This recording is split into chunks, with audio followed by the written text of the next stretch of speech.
Ay, easy lang. Easy na, para wag na tayo magalit dahil simula pa lang ng linggo, no? At saka maga-maga, wag naman tayo mainit ang ulo, no? Pero alam mo, napapansin ko na may mga pagkakataon pala na si BBM, napipicturean na merong white substance sa kanyang ilong. White powdery substance. Ayan, white powdery substance. Pwede ma-still? Ayan. Yung kanina medyo ano yun, yan. Ayan. Parang balbas, parang balbas. Yan ang viral ngayon. Ayan, ganyan. Yan, dyan. Ano kaya yan? Social media. Baka naman, baka foundation na hindi na ikalat. Hindi natunaw. Hindi natunaw. Pero ayun, concentrated siya. Kitang-kita Pero ano kaya yan? Pero mukhang may nag-abot sa kanya, attorney, ng panyo. Sino kaya? Tingnan natin. Doon sa mismong sa stage. Kasi ayan, nakaano pa baka nagpabayang magilo pa yan. Diyan mismo yan. Lumapit yung PSG ata niya yun. Sa kanya. Nasa na paglapit. Yan, sa likod. Lapit. Yan, lumapit. Ayan, sa likod. Sir, yan. Tinawag na siya. Sabi, boss, may may problema. May inabot. Ayun, panyo. Ayan. Yun pala. Tapos ulitin natin kung ano yan. Ulitin. Sino yung dayuhan na kasama niya, no? Oo, may dayuhan. At saka nakikita ni Secretary Guibo. Ayan, tingnan mo naman. Anong reaction ni Secretary Guibo? Sige daw, tingnan natin. Ayun, napakamot. Pakita nga ulit kung ano yun. Baka mamaya foundation Baka natin. Baka naman AI yan. Baka AI yan.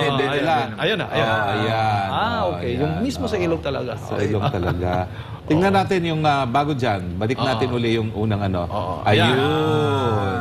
Ano kaya yan, no? Foundation. Pero bakit nagkumpul-kumpul kung foundation? Mapagalitan ng makeup artist nito. Bakit ganun yan? Okay. Ayan, Ayan. Malinaw. Bigyan mo nga ako ng picture niyan. Wala pa ako niyan. Dahil dyan, yan nga. Bigyan nyo nga ako ng picture niyan, ha? Ano yan? Bigyan nyo ako ng picture niyan. Sandali nga. Sige nga, pa-picture nga tayo niyan. Sandali, ha? Picture natin, ha? Ayan, mga kababayan. Picture natin, na makita. Yan, may white powdery substance. Ayan. Yan, nakita-kita ninyo, ha? Viral na viral ito ngayon dito sa social media. Itong ang video na ito ng Pangulo. Anong event ito, partner MJ? Inaalam lang natin, partner. Parang 160th ni... Mabini ata. Sandali. May isang 82nd araw ng kagitingan. Ayun. 87 araw ng kagitingan ba? April 9, 2024. Hindi, nakasabi dito kay JC Armada Quintar, 160th birth of Mabini. Di, sa Bataan daw nangyari yan 160th birth of Mabini. Hindi ko ba alam kung saan yan. Tignan nga natin. Ayun, mayroon namang welcome Ang source natin, RTBM. RTBM. Maraming salamat sa RTBM. Buti na lang, hindi ito ginugol na video.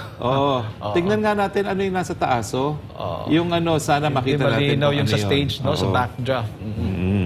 So ano yan, attorney, Pilar, Bataan nangyari. Naku, sa bayan ko pa pala. Ano ba yan? Naku po. Makabayan talaga. At talagang makasaysayan ang aking bayan sa Bataan. Kasama sa Pilar, na siya, Bataan. General Browner. At saka si Secretary Guibo Teodoro. April 8. April 9, 2024 nangyari. Araw ng kagitingan. Araw ng kagitingan talaga. Tama, 82nd. Kasi mga veterano nasa likod Ito, nandyan katabi niya si Secretary Guibo, andyan din. At may isang dayuhan pa at marami pang mga opisyal nakikita natin.